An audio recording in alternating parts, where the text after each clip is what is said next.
When I picked up the phone to ask my son Max when his wedding would be, my daughter-in-law Lena looked me right in the eye and said with a chilling smile, "Oh, we already got married yesterday. We only invited special people."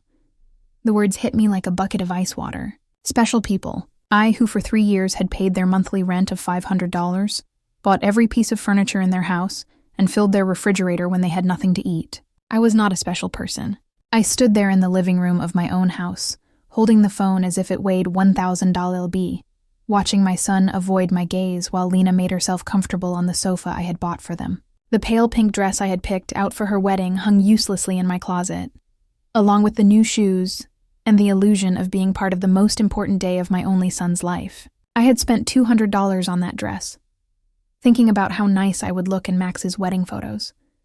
Photos in which I would never appear. For weeks, I had planned every detail. I had put money aside to give them $1,000 as a wedding gift. I had called my sister Diana in Chicago to tell her the good news. I had cleaned my house from top to bottom, thinking they might come celebrate with me after the ceremony.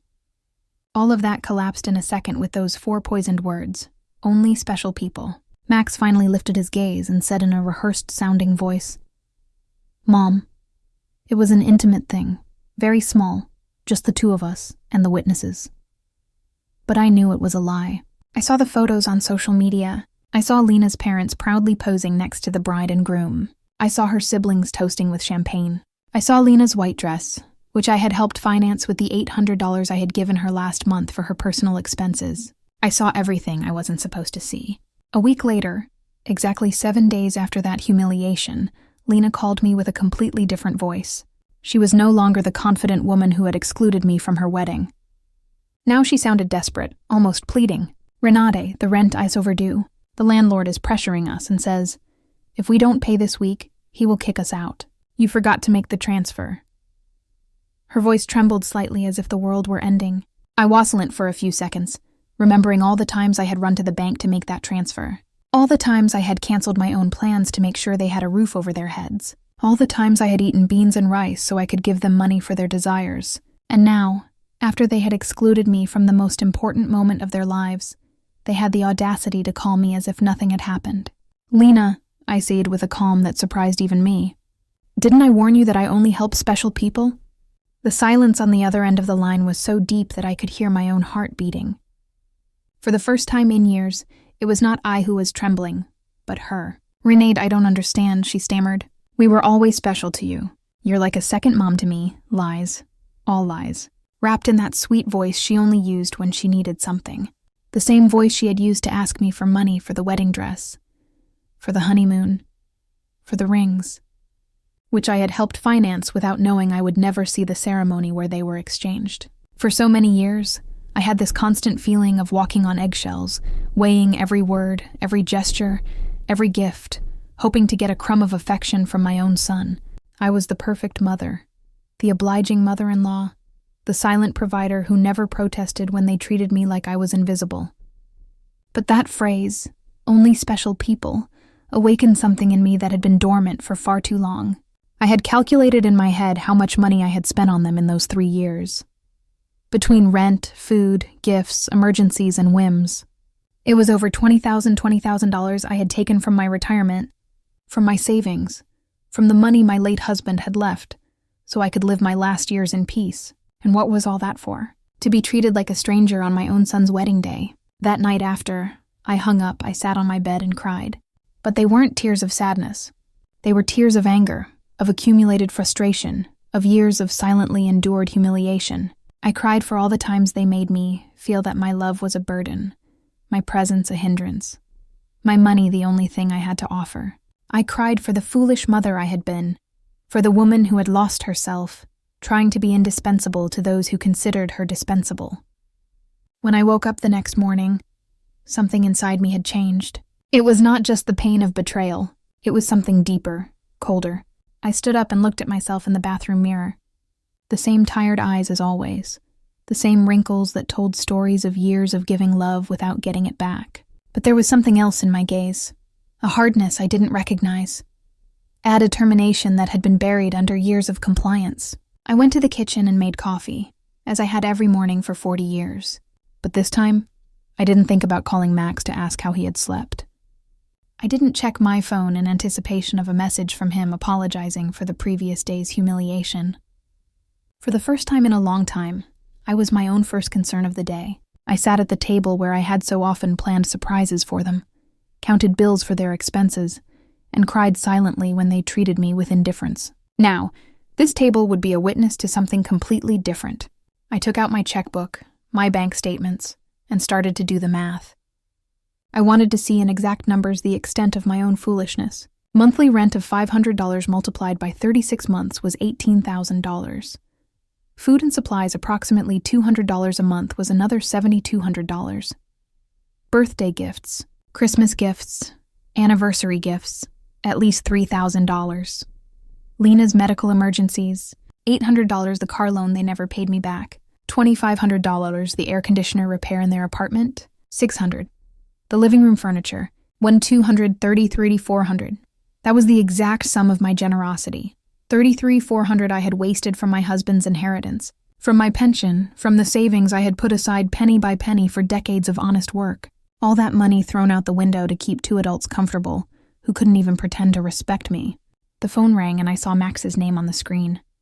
Normally, my heart would have pounded as I ran to answer, hoping he would finally apologize and explain that everything had been a misunderstanding. But this time I let it ring once, twice, 3 times. Finally, it fell silent and I continued drinking my coffee as if nothing had happened. 10 minutes later, it rang again. This time it was Lena. I let it ring too. Then, a text came from Max. "Mom, please answer. We need toe talk." I deleted the message without replying. At 2:00 in the afternoon, I decided to go for a walk. I hadn't done that in months without a specific purpose, without an errand related to them. It was always the bank for transfers, the supermarket to buy them something they needed, the pharmacy for Lena's medications. Today, I went for a walk just because I wanted to. I walked past the park where I had often taken Max as a child. I remembered that sweet boy who hugged me tight and said I was the best mom in the world. When did he become this man who treated me like an ATM with feelings? When did I start confusing love with money? When did I start to believe I had to buy my own son's affection? At the bank, where I had so often made automatic transfers, I stopped in front of the door. The branch manager, Mr. Clean, saw me through the glass and waved. I had known him for years. He had processed every one of my transfers to Max and Lena. He had watched my account drain month after month to fill theirs.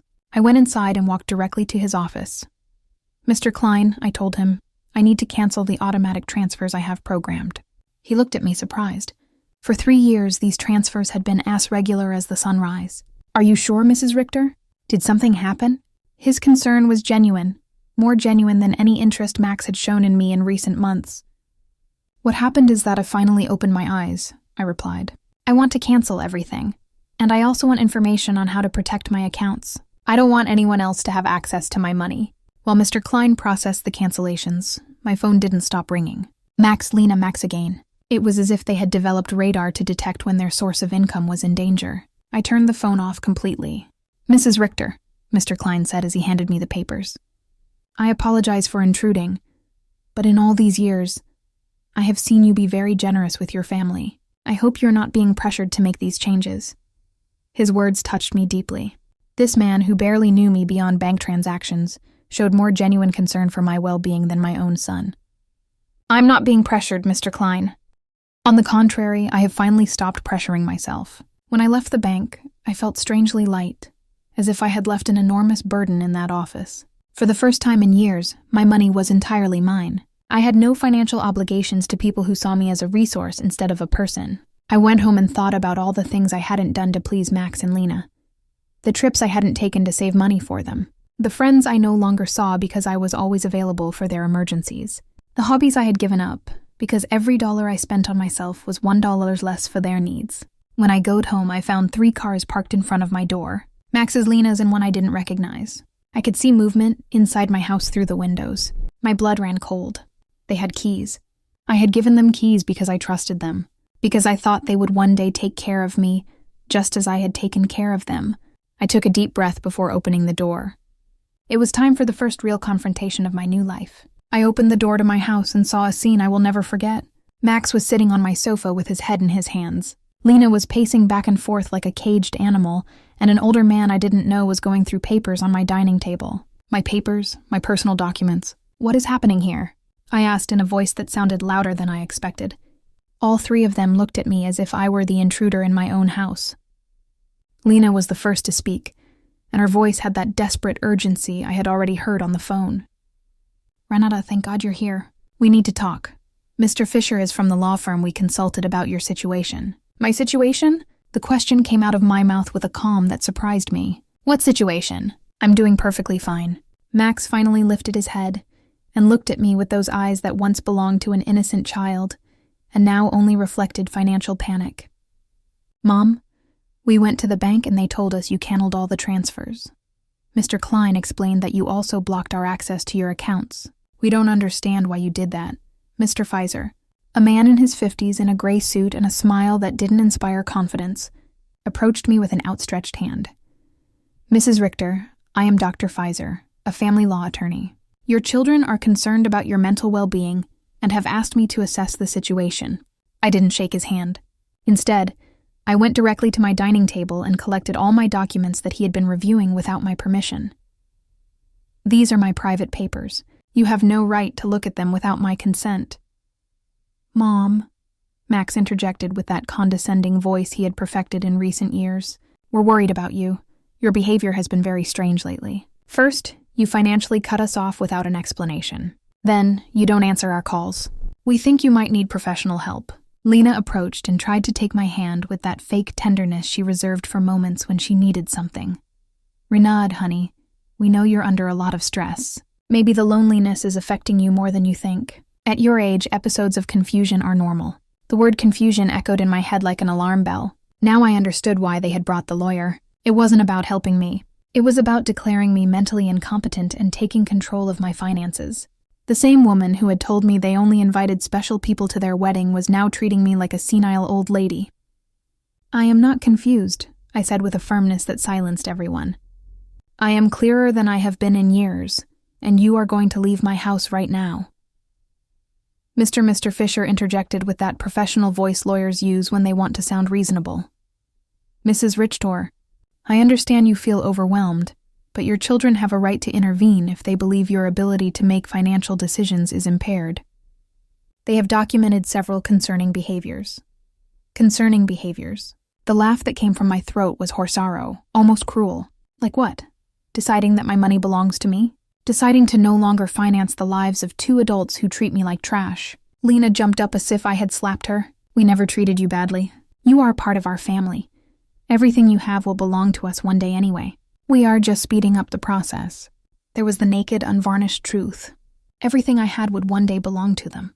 In their minds, I was already dead, and they were just collecting their inheritance in advance. It didn't matter if I had 70 years or 70 days left. To them, I was just an ATM with legs that had become problematic. Out, I said, pointing to the door. All three of you get out of my house. Max stood up with that angry, childlike face he made when he didn't get his way. Mom, we can't just leave. We have obligations. The rent, the car payments, the credit card you co-signed for. You can't just cut us off from one day to the next. I can't. My voice rose for the first time in the entire conversation. Who says I can't? For years I have paid rent that wasn't even in my name. I filled a refrigerator in a house where I was not welcome. I financed a life that clearly had no place for me. Mr. Fisher took a folder from his briefcase and placed it on my table. Mrs. Richter, we have prepared some documents that could facilitate this transition. A power of attorney that would allow Max and Lena to manage your finances more efficiently. This would just be temporary until you feel better. I took the folder and, without even opening it, threw it directly into the trash can. The only transition that is going to happen here is yours to the front door. Lena started to cry, but they weren't tears of sadness. They were tears of frustration, of contained rage. You can't do this to us, Renaud. We were counting on you. We made plans based on your support. We bought things. We took on financial obligations because we knew we could count on you. Obligations based on my money, I replied. Not on my well-being, not on my happiness, not on my company, just on my money. And now that I have decided that my money is better used in my own life, I am suddenly a confused old woman who needs legal guardianship. Max tried to approach me, but I took a step back. He was no longer the boy who ran into my arms when he had nightmares. He was a 35-year-old man who saw his mother as an obstacle between himself and a comfortable life financed by others. "Mom, we made mistakes," he said in a voice that was supposed to sound remorseful. "The wedding was a misunderstanding." Lena was nervous. "I was under pressure. We can fix this if you just become reasonable again." Reasonable. The word tasted bitter in my mouth. Being reasonable means continuing to pay for your life while you treat me like a stranger. It means pretending it doesn't hurt to have been excluded from the most important day of my only son's life. Mr. Fisher packed his papers with the efficiency of someone who is used to having proposals. Rejected. "Mrs. Richter, this is not over. Your family has legal options. If you are indeed making irrational decisions due to mental health problems, a judge can determine that you need guardianship." His words were like a blow. I realized this was not just a manipulative family visit. It was a real legal threat. They wanted to declare me incompetent to manage my own affairs. "Mr. Fisher," I said, looking him directly in the eyes, "I suggest you do your research thoroughly before you threaten a 71-year-old woman who has managed her finances flawlessly for 40 years, who raised her son alone after the death of her husband, who ran a household and worked honorably until retirement, and who until last week financially supported 2 completely capable adults." Lena stopped crying and looked at me with a coldness that finally showed her true face. "This won't stay like this, Renati. We have rights and lawyers too." "Perfect," I replied. "Hire all the lawyers you want, with your own money, of course, because mine is no longer available to finance your legal tantrums." The 3 of them walked to the door with the wounded dignity of people who are not used to being told no. Before he went out, Max turned to me one last time. "Mom, this is going to end very badly for you. You're going to end up alone with no one to take care of you when you really need it." "Max," I said with deep sadness, but also with crystalline clarity, "I'm already alone. The difference is that now it's by my own choice, not by your neglect." As I closed the door behind them, I stood in my living room, surrounded by the most beautiful silence I had heard in years. It was the silence of freedom. That night, I couldn't sleep, but not out of sadness or regret, but out of adrenaline from having reclaimed control of my own life. I lay awake in bed, planning my next steps like a general preparing for a battle. If Max and Lena wanted to fight, I would give them a wear. But it would be a war. I would fight with intelligence, not with emotion. At 6 a.m. in the morning, I was already dressed and ready to go.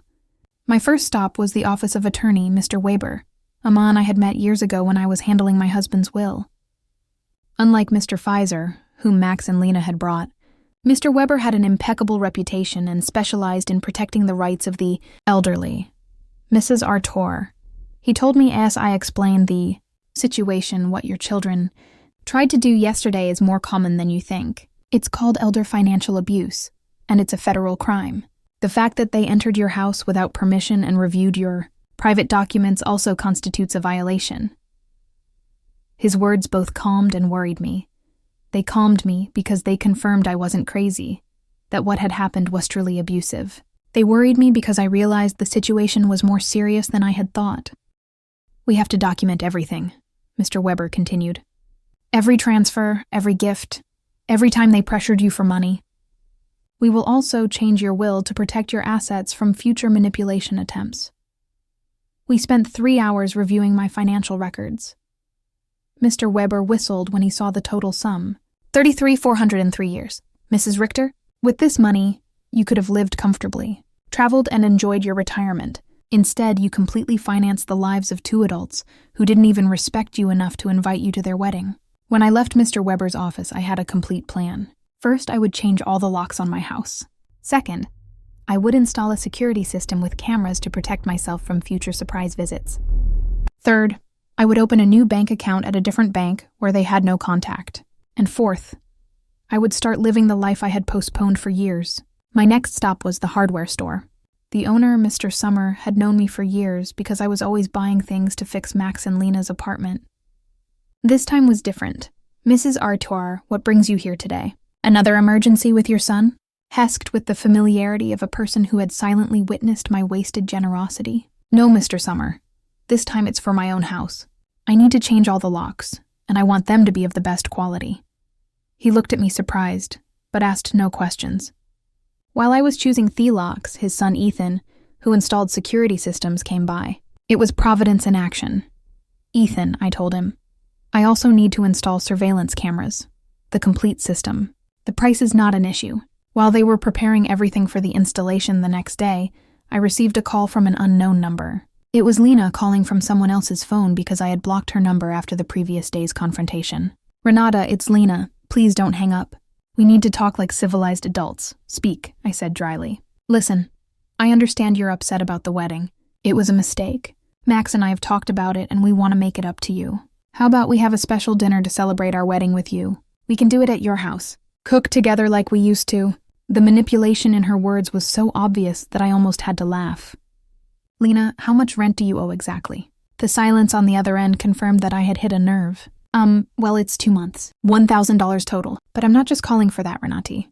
We really miss you in our lives. Do you miss me or my money? I asked directly. Both, she replied with a surprising honesty. Renat, I won't lie to you. Yes, we need your financial help, but we love you too. You're important to us. If I'm so important, I said, why wasn't I important enough to be at your wedding? Why am I not important enough to get a call that doesn't ask for money? When was the last time you called me just to ask how I was doing? Another silence. We both knew the answer. Never. Lena, I'm only going to explain this to you once. For 3 years, you have treated me like an ATM with feelings. You used me. You ignored me. You humiliated me. And finally, you insulted me in the worst possible way. Now that the money is running out, you suddenly discover you love me. Renote, please. I cut her off. There is no please. You made your choice when you decided I wasn't special enough to be at your wedding. Now I'm making mine. I hung up and turned the phone off completely. I didn't want any more interruptions on my day of liberation.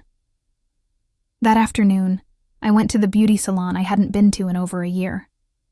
I always canceled my appointments because Max or Lena needed something urgent, or because the money I had set aside for myself became an emergency for them. Mrs. Richter, my favorite hairstylist, Cynthia called out. What a surprise. Thought you had forgotten us. I didn't forget you, Cynthia. I just forgot that I also deserved to be pampered. I treated myself to the full treatment. Cut color, manicure, pedicure. For the first time in years, I spent money on myself without feeling guilty. While Cynthia worked on my hair, she told me about her life, her children, her dreams. It was refreshing to have a conversation that didn't revolve around Max and Lena's needs. You look beautiful, Mrs. Richter, she said when she was done. But more than that, you look free. Did something good happen? Yes, Cynthia. I finally learned to say no. When I got home that afternoon, there was a car in front of my door that I didn't recognize. My heart raced for a moment, thinking Max and Lena might have come back with reinforcements, but as I got closer, I saw an older woman sitting on the steps of my porch. Mrs. Richter, she asked as I got out of the car. Yes, that's me. Can I help you? I'm Eleanor Brooks.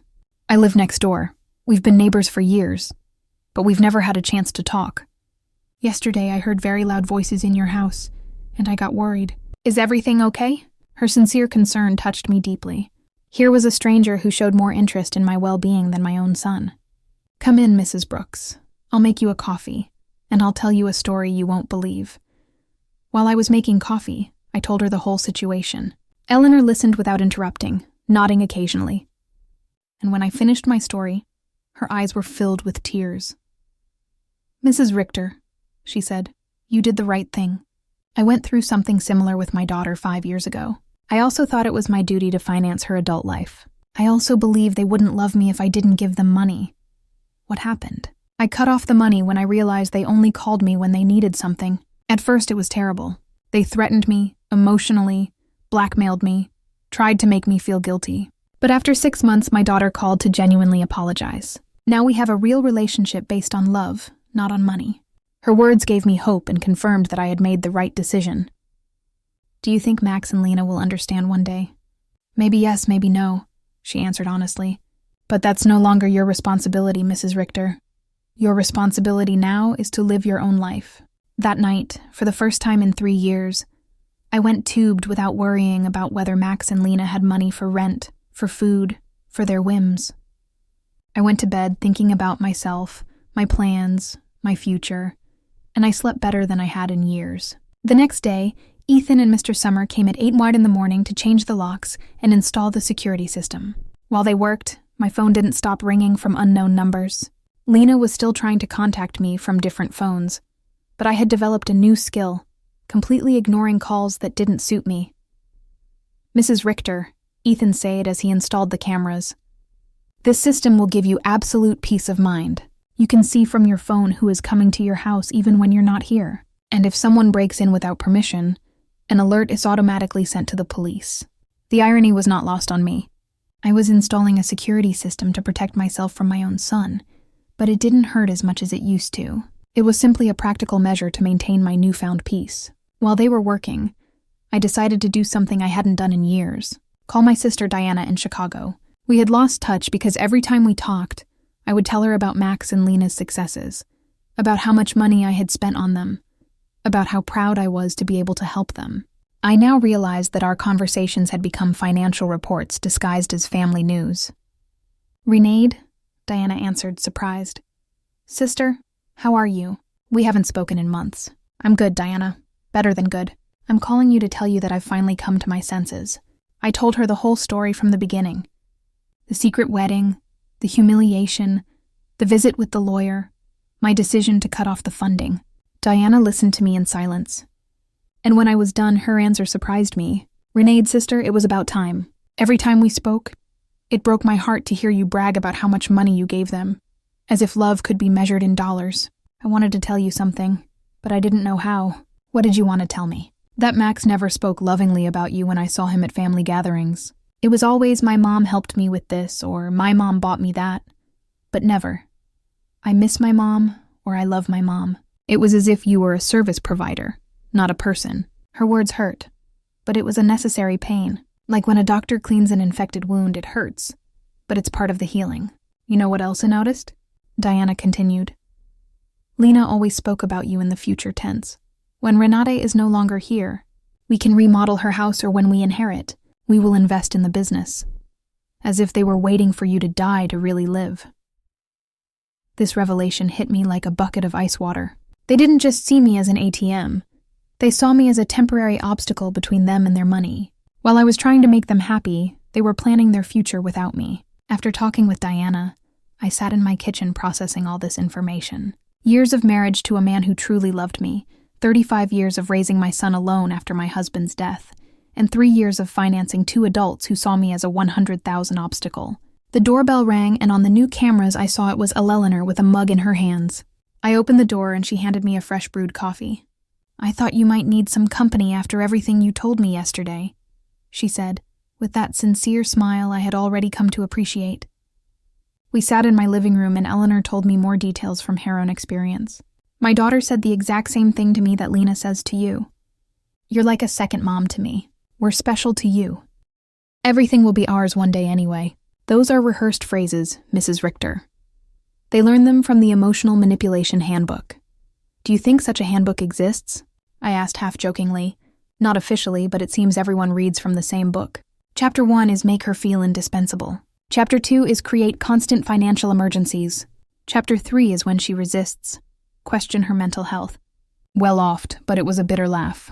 It was both funny and tragic to recognize such predictable patterns in our own children's behavior. "Did you ever feel guilty for cutting off the money?" I asked Eleanor. "Every single day for the first 3 months," she answered honestly. "But then I started to see the results. My daughter had to get a second job. Her husband stopped playing golf every weekend and started looking for extra work. They learned to live within their means. And more importantly, they learned that I was a person, not our source." That afternoon, I decided to do something I had postponed for years: visit my husband's grave. I always made excuses not to go because Max or Lena needed something urgent, or because the taxi fare was better invested in one of their emergencies. The cemetery was quiet and beautiful. Robert's grave looked a bit neglected because I hadn't been there to clean it in months. I sat in the grass next to his headstone and talked to him as if he were alive. "Robert, my love, I think I lost myself for a while. After you left, I put all my energy into Max. I wanted to be the best mother in the world, thinking somehow he would grow up without a father. But I think in the process, I forgot to be myself." The wind blew gently, and for a moment I felt like he was listening to me. Our son has become someone I don't recognize. Or maybe he was always like this and I didn't want to see it. His wife is well, you know how she is. The money you left for me to live peacefully, I spent it taking care of them. But not anymore, my love. I have learned. I cleaned his grave. replaced the withered flowers with new ones, and stayed there for another hour, simply enjoying the peace. For the first time in years, I was not in a hurry to get home to solve a crisis for Max and Lena. When I got home, there were 3 cars parked in front of my door again. My heart raced, but this time I was prepared. The cameras showed me that it was Max, Lena, and 2 other people I didn't recognize. Everyone seemed agitated, talking to each other and pointing at my house. I didn't get out of the car. Instead, I called Mr. Weber, my lawyer. Mr. Weber, they are at my house again. This time, they've brought more people. What should I do? Don't get out of the car, Mrs. Richter.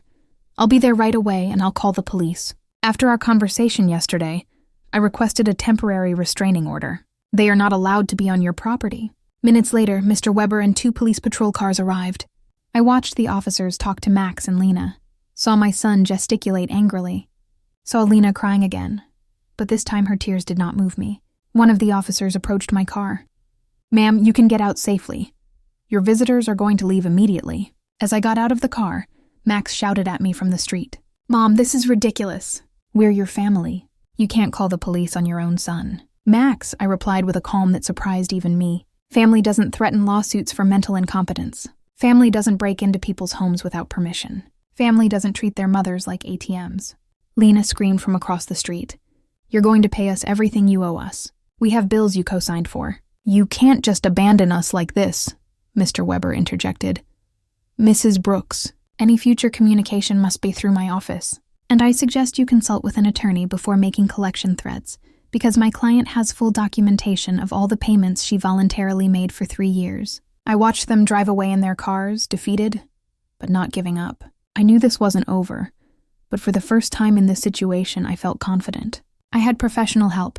I had emotional support from Eleanor, and more importantly, I had mental clarity about what was right and what was wrong. That night, Eleanor invited me to her house for dinner. I met her daughter who was visiting, and I was able to see with my own eyes what a healthy family relationship looked like. They spoke respectfully to each other, asked sincerely about each other's lives, and laughed together. The daughter didn't ask for money once the entire evening. "I wanted that with Max, too," I confessed to Eleanor after her daughter had left. "And maybe you'll get it one day," she replied. "But first, he has to learn that you are a person who deserves respect, not just a source of income." For the first time in weeks, I went to bed feeling hopeful about the future. The next few days were strangely peaceful. The surveillance cameras showed me that Max and Lena were driving past my house several times a day, sometimes slowly, sometimes they parked for a few minutes, but without getting out. It was as if they were studying my routine, looking for the perfect moment for their next move. Mr. Weber had advised me to document every one of these visits, so I kept a detailed log with the date and time. "Their persistence will work in our favor," he had said. "Every time they show up after we've told them not to approach, it strengthens our case for a permanent restraining order." On Friday morning, I was calmly having breakfast when the doorbell rang. The camera showed me a very well-dressed young woman, with a folder in her hands and a professional smile. I didn't recognize her, but something about her posture told me it was not a social visit. "Good morning, Mrs. Renati Richter," she said as I opened the door. "I'm a social investigator from the Office of Senior Services. We have received a report that you may be in an at-risk situation, and we need to conduct a wellness check."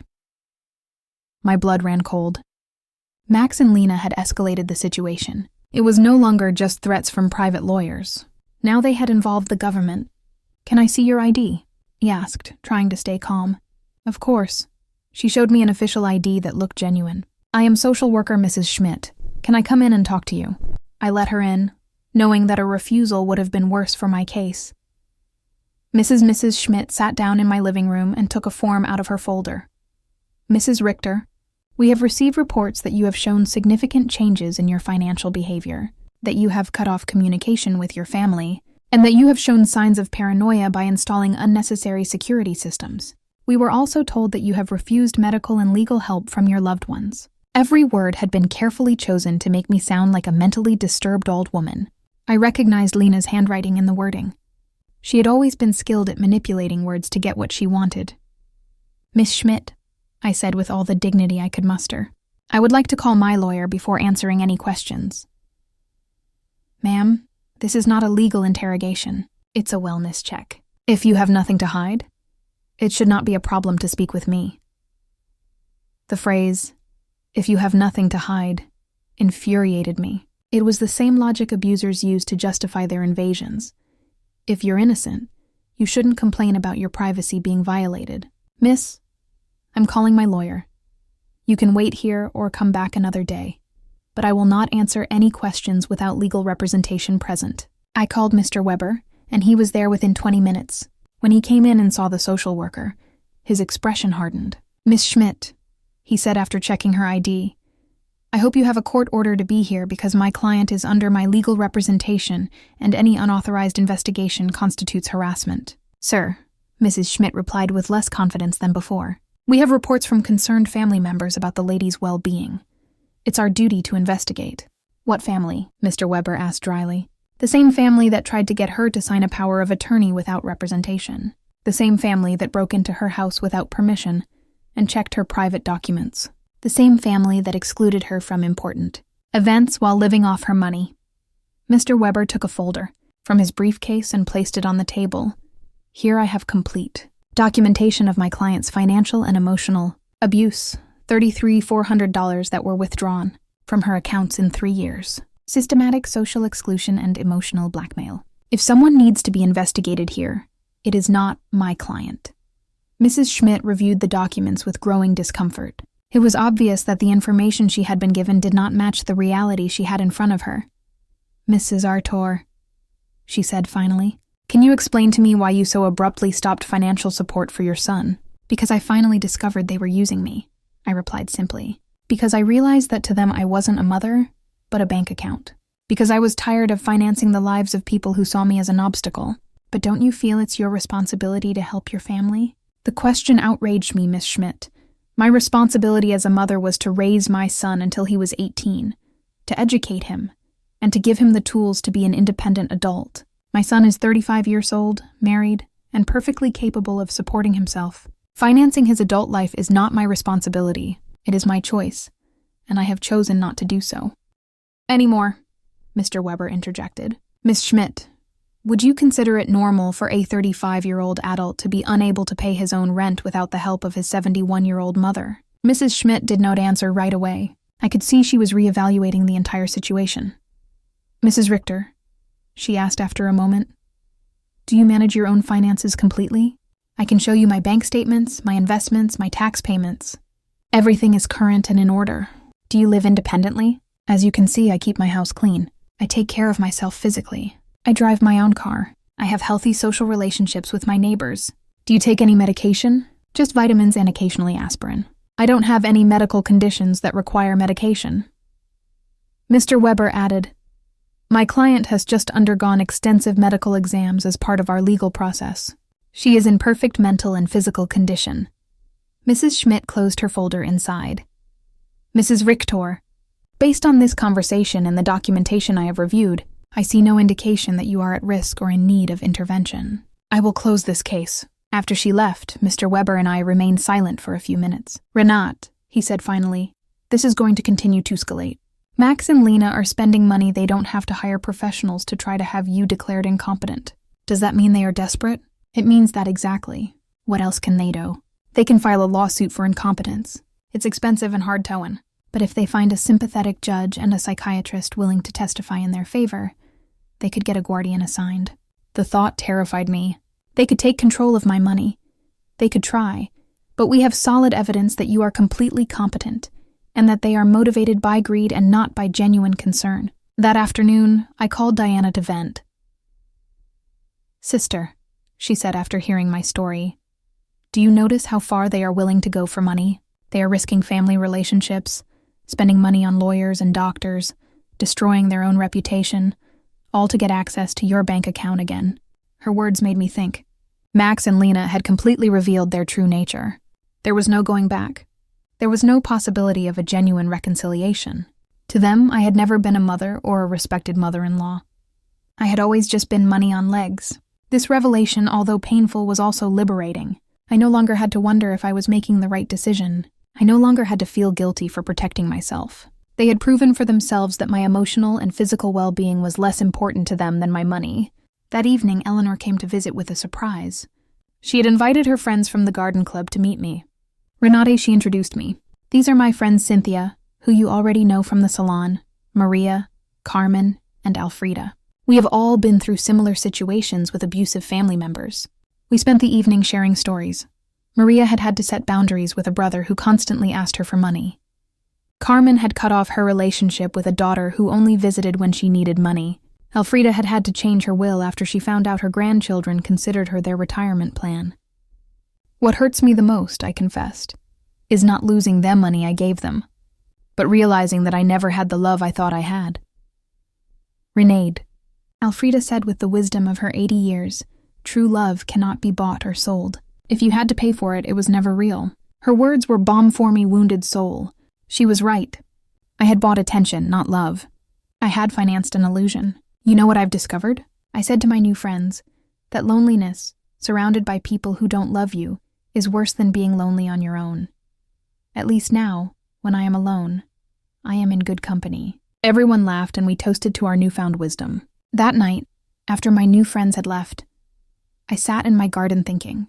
The stars shone brighter than ever, or perhaps I was seeing them with clearer eyes.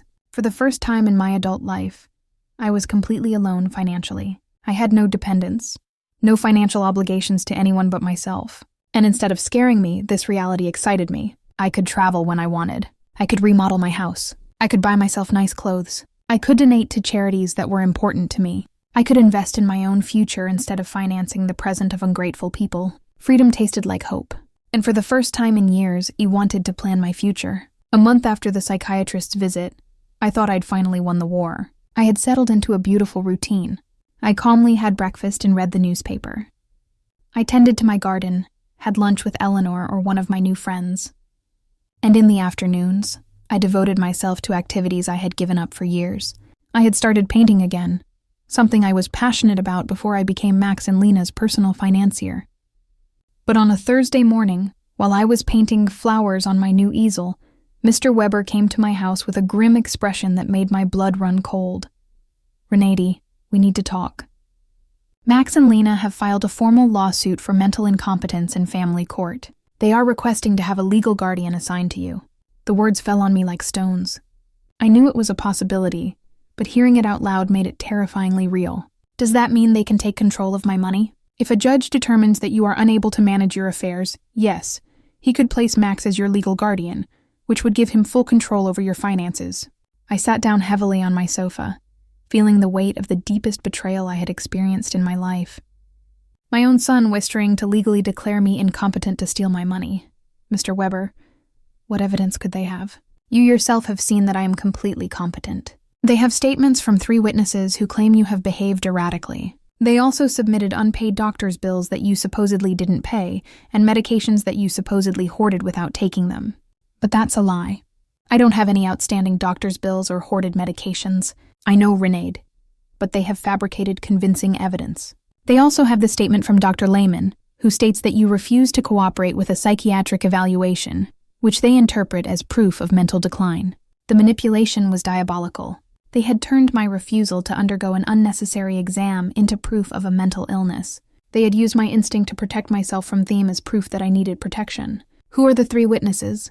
Mr. Weber looked through his documents. Lena, of course. A neighbor named Mr. Davis, and someone who claims to be your pharmacist. Mr. Green.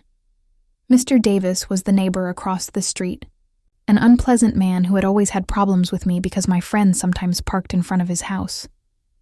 Mr. Green was indeed my pharmacist, but I didn't understand what he could have against me. I need to talk to Mr. Green, I told Mr. Weber. Something's not right.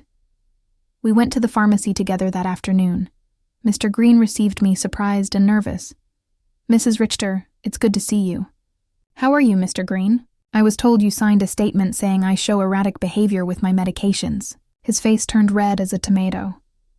Mrs. Richter, your daughter-in-law came in a few weeks ago and asked about your medications.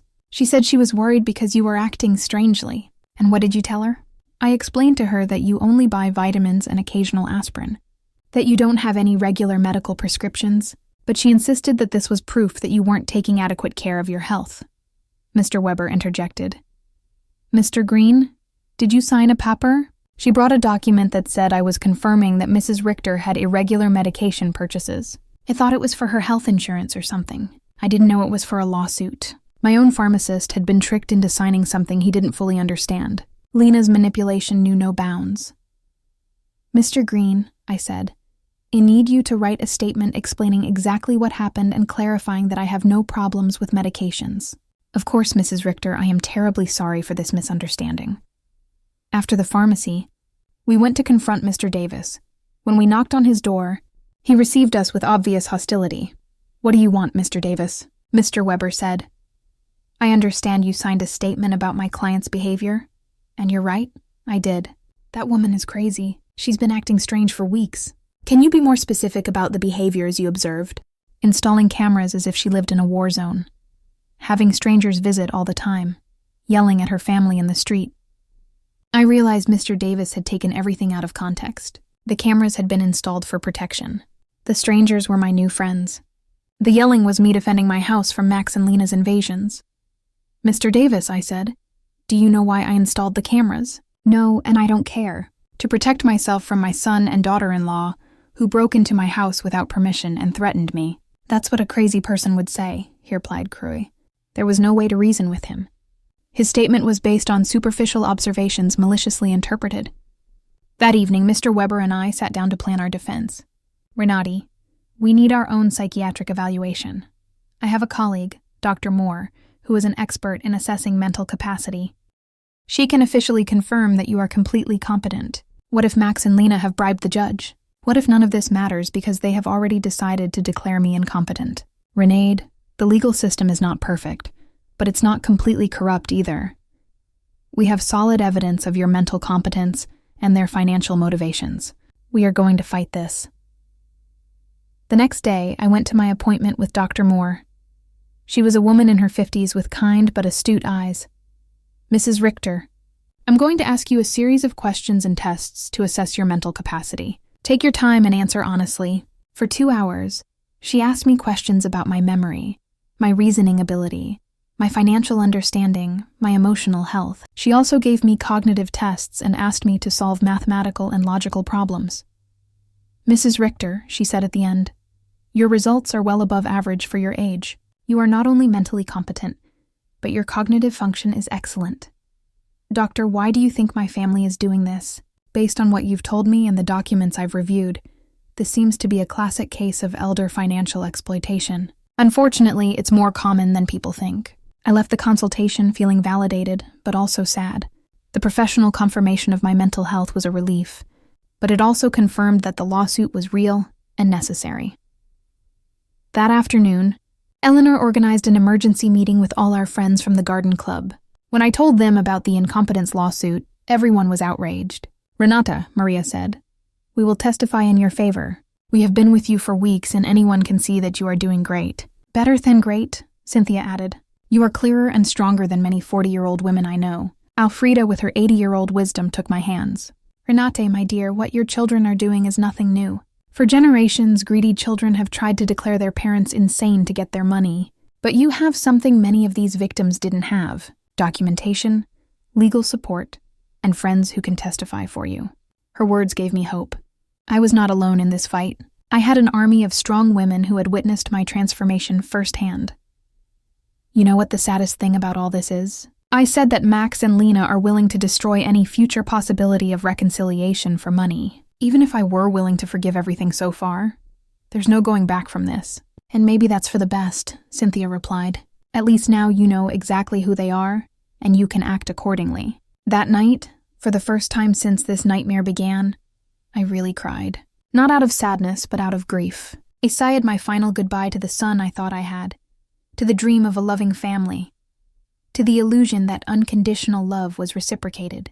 But something new also emerged within me. An iron determination not to let myself be stripped not only of my money, but also of my dignity and my freedom. The war had officially begun, but I was ready to fight. The trial came 3 weeks later. I woke up early, put on my best black suit, and looked at myself in the mirror with a determination I had never felt before. Today, Not only my mental capacity would be judged, my dignity as a person, my right to live free from abuse, my value beyond my bank account would be judged. Mr. Weber came at 7 a.m. to go over our strategy one last time. Renate, remember, the burden of proof is on them.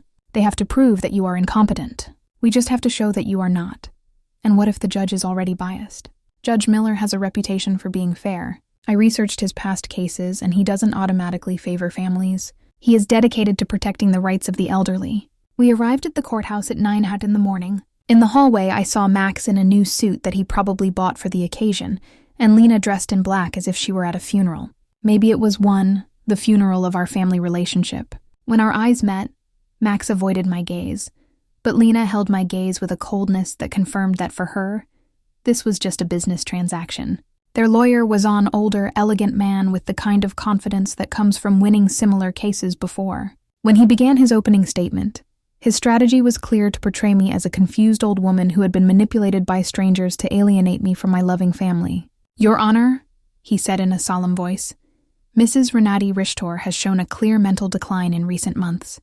She has cut off all financial support for her family without a rational explanation. She has installed unnecessary security systems due to paranoia and has isolated herself from her loved ones, under the influence of neighbors and lawyers who are obviously taking advantage of her vulnerable situation. Every word had been carefully chosen to make my self-empowerment sound like dementia, and my freedom sound like external manipulation.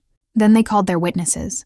Lena was the first to testify, and her performance was Oscar-worthy. She cried, as she described how I had completely changed, how I had become hostile and paranoid, how I had isolated myself from the family that loved me.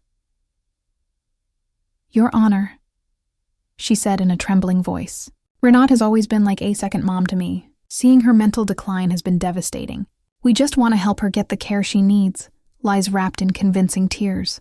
When Mr. Weber cross-examined her, the cracks in her story began to become visible. Mrs. Schuster, can you tell the court when was the last time you called my client without asking for money? Lena stammered. Well, we always talked about many things. Can you give me a specific date? I don't remember exact dates. Is it true that you and your husband got married without inviting my client? It was a very small ceremony. Is it true that when my client asked about the wedding, you told her that you had only invited special people? Lena's face turned red. Those words were taken out of context. What would be the right context to tell your mother-in-law that she is not a special person? She couldn't answer convincingly. Max was next. Seeing him on the witness stand, swearing to tell the truth while preparing to lie about my mental health was one of the most painful moments of my life. This was the boy I had raised alone, the one I had dedicated my entire life to. My mom has always been very generous with us, he testified. But lately she's become erratic and irrational. We believe she is being manipulated by people who are taking advantage of her. When Mr. Weber cross-examined him, the mask fell completely. Mr. Richter, how much money have you received from your mother in the last 3 years? I don't know the exact amount. Does $3,400 sound about right? Maybe she's always been generous. And how many times have you visited your mother without asking her for money? The silence was deafening. Is it true that you and your wife broke into my client's house without permission and checked her private documents? We were worried about her. Is it true that you brought a lawyer to pressure her into signing a power of attorney? We wanted to help her manage her finances. Do you, at 35 years old, need the help of your 71-year-old mother to pay your rent? Max couldn't answer with dignity. Mr. Davis testified about my supposed erratic behaviors. But when Mr. Weber asked him for details, he admitted that he had never spoken to me directly, and that all his information was based on superficial observations. Dr. Lehman testified that my refusal to undergo an evaluation was proof of mental decline. But Mr. Weber submitted the documentation of our evaluation with Dr. Moore, which completely refuted his conclusions. Then it was our turn. Mr. Weber first called Mr. Green, my pharmacist, who explained how he had been tricked into signing a statement that distorted my medication buying habits. Dr. Moore testified about my excellent mental state and presented their results of the cognitive tests which had been flawless. Mr. Summer from the hardware store testified about my mental competence and explained that my decisions to cancel automatic transfers were completely rational and had been processed correctly. Eleanor and my friends from the garden club testified about my clarity, my newfound vitality, and my ability to maintain healthy social relationships. Finally, it was my turn to testify. I stood up with dignity and walked to the witness stand, feeling the weight of 71 years of experience, of wisdom gained through pain, of strength discovered in adversity. Mr. Weber guided me through my testimony, letting me tell my whole story. The $3,400 spent in 3 years, the humiliation of being excluded from the wedding, the constant emotional manipulation, the violation of my privacy, the legal threats.